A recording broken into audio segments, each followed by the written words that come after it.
Good morning. Ashu Raja blog में आप सभी का स्वागत है। तो हमारे ब्लॉग को पूरा देखिएगा और सब्सक्राइब लाइक शेयर ज़रूर करिएगा। पूरा ज़रूर देखिए, कुछ ना कुछ आपको जानकारी ज़रूर मिलेगी।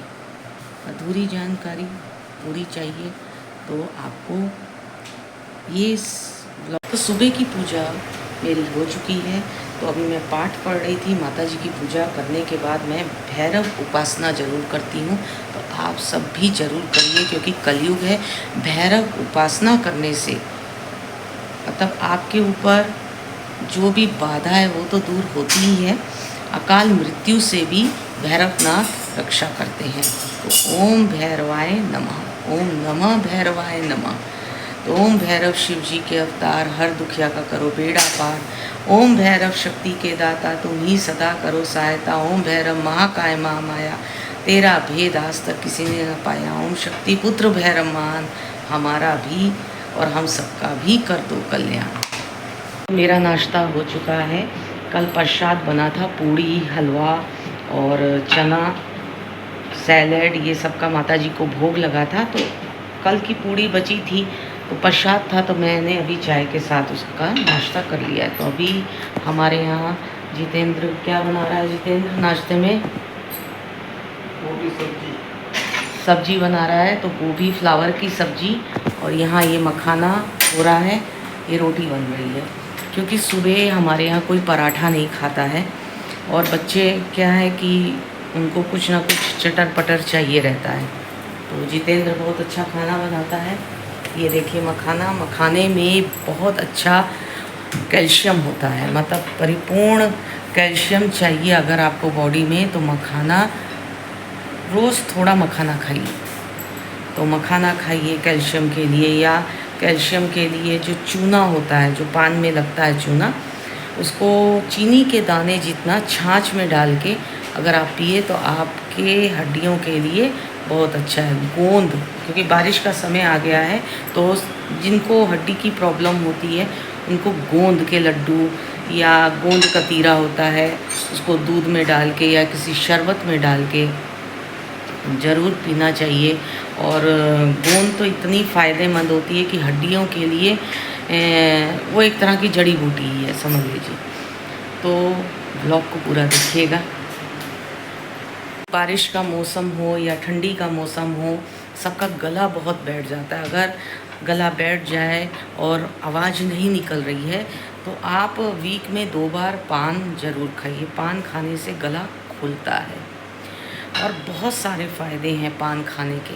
पान के पत्ते आप अपने फ्रिज में रखिए, उसका काढ़ा बना के पीजिए, तो उसके भी बहुत फ़ायदे हैं। काढ़े में आप एक तपेले में आप पानी लीजिए, उसके अंदर सौंफ डालिए, अजवाइन डालिए, लौंग डालिए, काली मिर्च डालिए।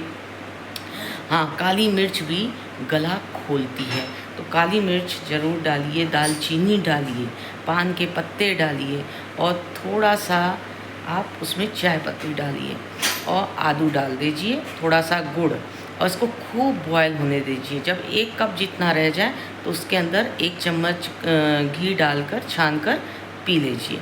तो इससे क्या होगा, वो काढ़ा आपकी मतलब आपके गले को खोलेगा और बॉडी में जैसा भी बैक्टीरिया होगा उसको दूर करेगा। तो एक बेटा मेरा भी सो रहा है। बोलो श्री साईनाथ भगवान की जय। ओम श्री साईनाथाय नमः। आज का मौसम बहुत अच्छा है, बारिश जैसा मौसम हुआ है।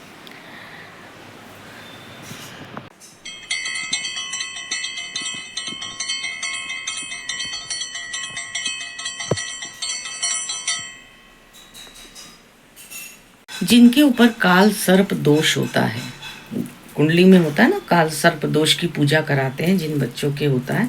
अगर ये क्या है, सांप की कैचुली, अगर अपने आप छोड़ी हुई कहीं आपको सांप की कैचुली मिल जाए, तो ये थोड़ा सा ताबीज में भर के और इसकी पूजा करके, सोमवार वाले दिन इसकी पूजा करके, मंत्र जप करके अगर उस ताबीज को आप धारण करते हैं, तो काल सर्प दोष से मुक्ति भी मिलती है।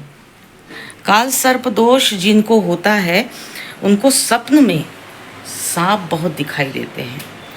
तो विशेषकर उनको ओम नमः शिवाय मंत्र का जप करना चाहिए, शिव जी की आराधना करनी चाहिए, शिव के साथ गौरी की भी आराधना करनी चाहिए, यानी शिव शक्ति की भी आराधना करना बहुत ज़रूरी है। कल प्रसाद बना था, सब प्रसाद ख़त्म हो गया। सुबह पूड़ी जो बची थी वो मैंने चाय के साथ खा ली। अब ये थोड़ा सा हलवा बचा है कल का, माता जी का प्रसाद है तो इसे हम वेस्ट नहीं कर सकते, तो इसे अभी मैं खा लूँगी ताकि ख़त्म हो जाए, ख़राब ना हो।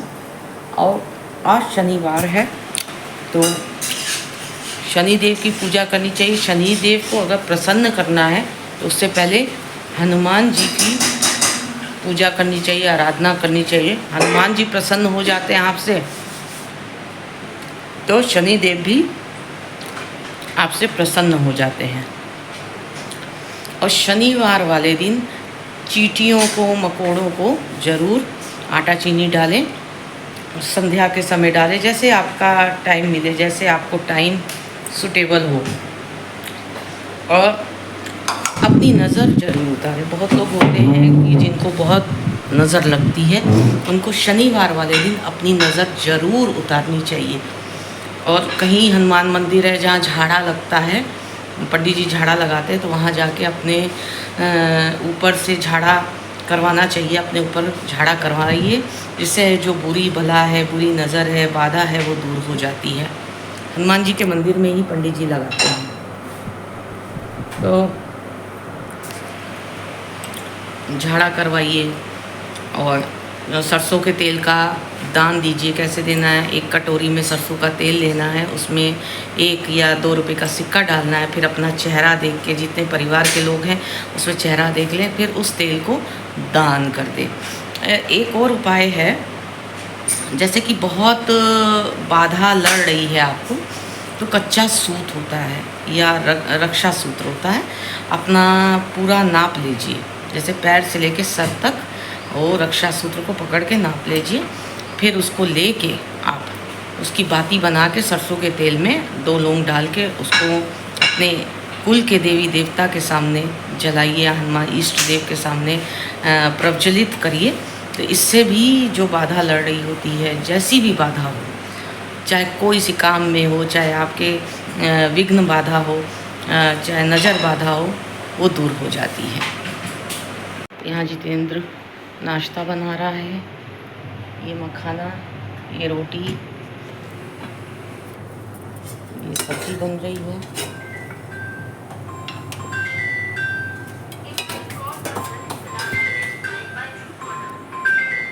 और ये रानी क्या कर रही है? रानू, रानू क्या खाए बेटू?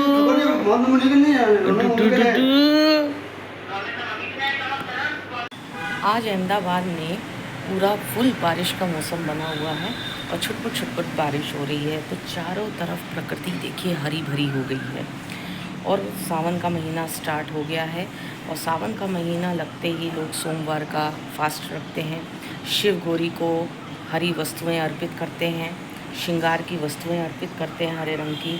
तो हरे रंग की चूड़ियाँ धारण करती हैं सुहागन लेडीज़, हरे रंग के वस्त्र पहनती हैं, जिसके कारण प्रभु का आशीर्वाद मिल सके कि सभी का घर हरा भरा रहे हैं, फले फूले।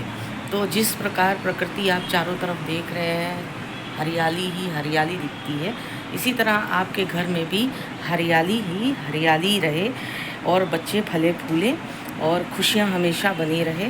तो सुहागन लेडीज़ को शिव और गौरी को ज़रूर हरी वस्तुएं अर्पित करनी चाहिए और प्रसाद के रूप में अपने शरीर पे उसे धारण करना चाहिए। जैसे साड़ी हो गया, बिंदी हरी हो गई, हरे रंग की चूड़ियाँ हो गई, ज़रूर धारण करना चाहिए। अभी जब तक सावन रहेगा उस समय इंद्र देवता का ब्रह्मांड पे, प्रकृति पे वास रहेगा, धरती पे वास रहेगा। अब इंद्र देवता इस धरती के राज्य को संभालेंगे कुछ महीने के लिए, क्या करना है क्या नहीं करना है। तो सावन के महीने में सोमवार का फास्ट रहे ना रहे, बहुत लोग रहते हैं, लेकिन अच्छे भाव से अगर आप प्रभु को कुछ भी अर्पण करते हैं तो प्रभु उसी में प्रसन्न हो जाते हैं।